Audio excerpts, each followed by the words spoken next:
Good morning. It's Liverpool Transfer Daily here on the Blood Red Channel. I'm Guy Clarke. Alongside me, Andrew Beasley, as we discuss the latest rumours involving the Reds, as well as cast an eye on what the rivals are getting up to ahead of the start of the new Premier League season. Of course, the countdown well and truly on Man City to come on Saturday in the Community Shield. One final friendly with Strasbourg, and then all systems go to the new season. Andrew, it's nearly upon us. How excited are you?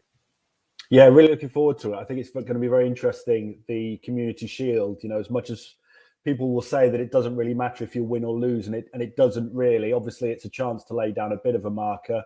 And obviously, you would imagine both teams will face Haaland and Núñez, at least for some of the games. So see how they both get on. So there's perhaps more to take from it than from your average sort of Community Shield, I think. Yeah, definitely. It's been 3 years since the two sides met in a Community Shield, and I know on that occasion that was very, very much anticipated as well, and was a good game that, of course, went all the way to penalties. But we're here to talk about transfer rumours, so let's get into it. And first one is one that surfaced kind of at the start of the week and hasn't gone away at all, and it's Roberto Firmino being linked with a move to Juventus. Now, what do you make of this, Andrew? Is it a case of he's in the last 12 months of his contract now, so rumours are bound to start cropping up? Or do you think there's genuinely maybe some interest there from Juve? I think it's plausible that there could be genuine interest from Juventus. I mean, I think a lot of clubs would be interested in Roberto Firmino, but he is supposedly happy to stay with Liverpool. Liverpool don't want him to go, but still the stories come. I guess that's the nature of the transfer window to some extent. I mean, if the figures are sort of true, being offered 22 million euros for a player who's in the last year of his deal, he's in his 30s now. I mean, sort of, it's one of those that makes a degree of financial sense, but I don't see it's going to be very difficult for Liverpool to replace Firmino's skill set anyway. So to leave themselves short ahead of the new season, it's not something I can see them doing, even if it might make financial sense in some ways.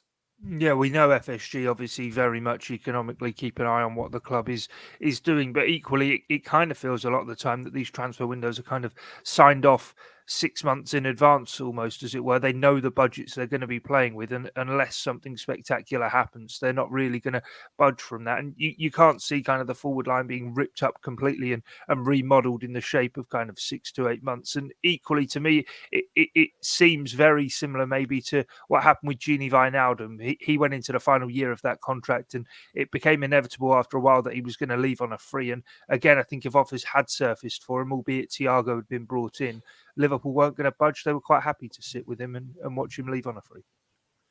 Yeah, and they could very easily do the same with Firmino. I mean, we've seen it in the past. Emre Can left on a free as well prior to Wijnaldum.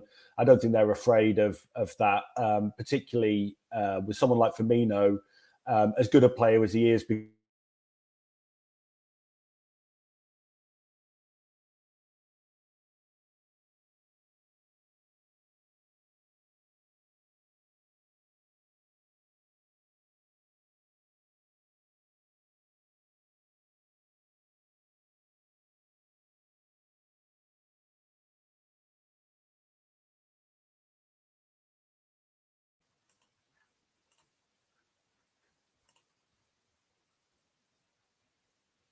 Yeah, Andrew, I don't know. One of us, I think, may have lost connection there, but you were talking there about the similarities, I suppose, to Gini Wijnaldum and the fact that, of course, Emre Can moved on as well. Daniel Sturridge, another as well, wasn't he? Yeah, as I was saying, I'm not sure what happened there. Yeah, Liverpool aren't afraid to let players leave on a free transfer. They'd rather get the maximum out of them for as long as they can. When they're not sort of high value assets, Firmino, as good as he is because of his age, he doesn't score that many goals. 20 million euros is probably a decent fee, but it's not like Liverpool are going to lose a massive £100 million asset if he leaves for free next summer. I think it's important as well that they keep somebody with his experience, with obviously Núñez bedding in. I mean, after his 4 goals the other day, I mean, obviously Liverpool fans are getting very excited about Núñez, and they're right to. But obviously, Klopp has said that there's no sort of pressure on him, and they're not going to rush him and things like this. So they need experience this season, and obviously, Firmino is a huge part of that. So yeah, they'll get more benefit from keeping him for a season than selling him for a sort of relatively low fee, I think. Yeah, definitely. When you consider that Mane, Origi, and Minamino have all moved on, and Darwin Nunez, the only real forward option brought in Liverpool, you would argue, it could be argued, already maybe a bit light in that forward department. So if Firmino left and a replacement came in, that would be a lot on kind of their shoulders to get onto straight away. Morning to those in the chat box: Felix, Kumar, and Christopher getting involved in the chat. Got another question here as well, Andrew. If Firmino leaves, we should take Cristiano Ronaldo. Well, he's our other topic to talk about today. Can't see that one happening at all, but he seems adamant on getting his way out of Manchester United one way or another, purely to play Champions League football. Yeah, it's an interesting one. The latest stories seem to imply that he's looking to be released from his contract. Now, if he means released and they don't have to pay up the remaining year of his contract, then I think, Manchester United should jump at the chance if that is the situation. But it looks likely to just sort of drag on and on. I mean, he sort of didn't do much good for them last season, as much as he scored quite a few goals. He obviously affected the way the team played. And if he's going to be hanging around for this season, I mean, that's not going to do them any good either. So if they can get him out the door without having to pay him, then absolutely they should go for it. But I mean, he does seem very determined. I mean, I think it's interesting, his desire to play Champions League football. I mean, how many clubs are going to want to take him? Obviously, you were saying there, I mean, even if Firmino left, Liverpool would go nowhere near him. And, the number of clubs who can afford his salary is very few. I mean, I guess PSG would be the obvious one, perhaps, but, do they really need him with the players they've got and stuff like this? So he's backed himself into a corner whereby, well, you can go, but where can you realistically go? So, it's a bad deal. It was a bad deal for United then, and it could still get worse. We'll sort of have to wait and see what happens. Yeah, there had been other reports, hadn't there, that they might trigger an extension on his contract, send him out on loan for a year, and hope by the time he comes back they are in the Champions League. But it is kind of rich, is it not? Him stomping his feet, demanding Champions League football. Yes, arguably one of the best players to ever play the game, but equally he was a big part of the reason they didn't get Champions League football. So a bit rich to then turn around and go, I want off because I deserve to be playing in the Champions League. Well, exactly. Yeah. I mean, obviously you can't pin it all on him, but ultimately they were worse last season than they were the season before. And he has to accept that he was a big part of that. He does score goals, but he does very little else. And if other players are scoring fewer, then you've got a problem. I think it was every year he was with Juventus, nobody else scored more than 10 league goals, no other player at the club. And the same happened last season.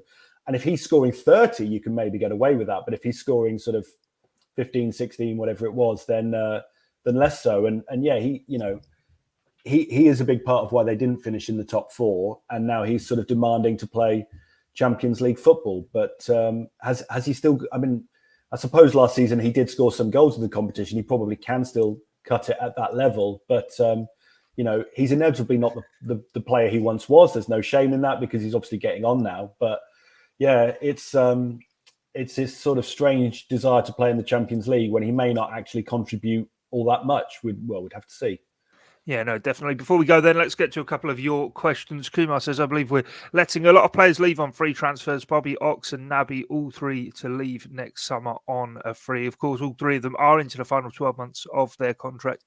The understanding at the Echo very much that Naby Keita, a player that Liverpool are looking to tie down. The other two, though, big question marks over them. So Kumar says, if we get 10 million for Ox and 20 for Firmino, do you think we can sign any young players? And to me, we're getting the murmurings out of Liverpool that unless anything drastically changes in the window, they're not really set to do anything. And it wouldn't seem very Liverpool to leave it this late into the final month by the time any deals were to happen for what would be actually quite a big bit of surgery to do on both the midfield and attacking areas of the squad. Lose two and only bring in perhaps one.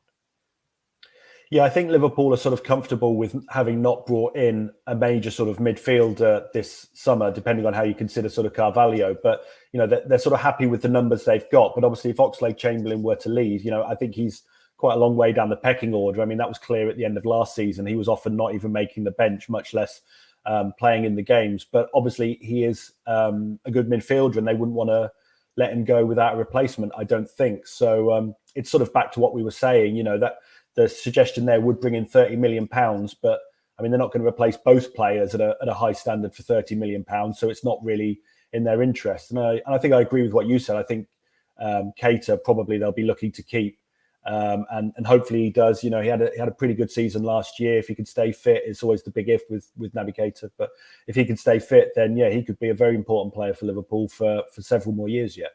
Yeah, I have to say I'm a big fan of what he's doing in pre-season as well, sporting the bald look like myself. He's decided to embrace it, I think, and he's got rid of it all. The final one we've got then, Lucas asking, do you think we're going to sign a midfielder this window? I mean, we've spoken through the stream really saying Liverpool, their business looks done and dusted.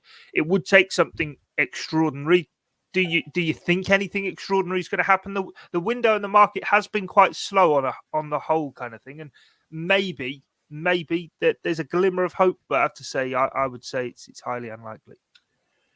Yeah, I think so. Even when Liverpool have done surprise transfers that seemingly come out of the blue in the last few years, they have at least tended to do them early. I mean, I think the season had started when they signed Diogo Jota that season. But as a general rule, guys like Fabinho, who sort of came out of the blue a little bit, he was signed early in the window. They tend to want to get their business done if they can. I'm sure if Jude Bellingham was suddenly available, then things might change. But I think in reality, I would be surprised if there was any more major business done in or out. To be honest, maybe some guys leave on loan, but no, I don't think there'll be anything major yet. But I'm not in the know or anything like that, so don't hold me to it. No, it is the understanding at the Echo that Liverpool's business is all but done unless anything extraordinary happens. I did feel at one stage maybe Carney Chukwuemeka could fall into that bracket, but it seems his wage demands are very, very high indeed, and maybe that probably one Liverpool in the end will steer clear of and maybe buy themselves some negotiating time. We'll have to wait and see on that front.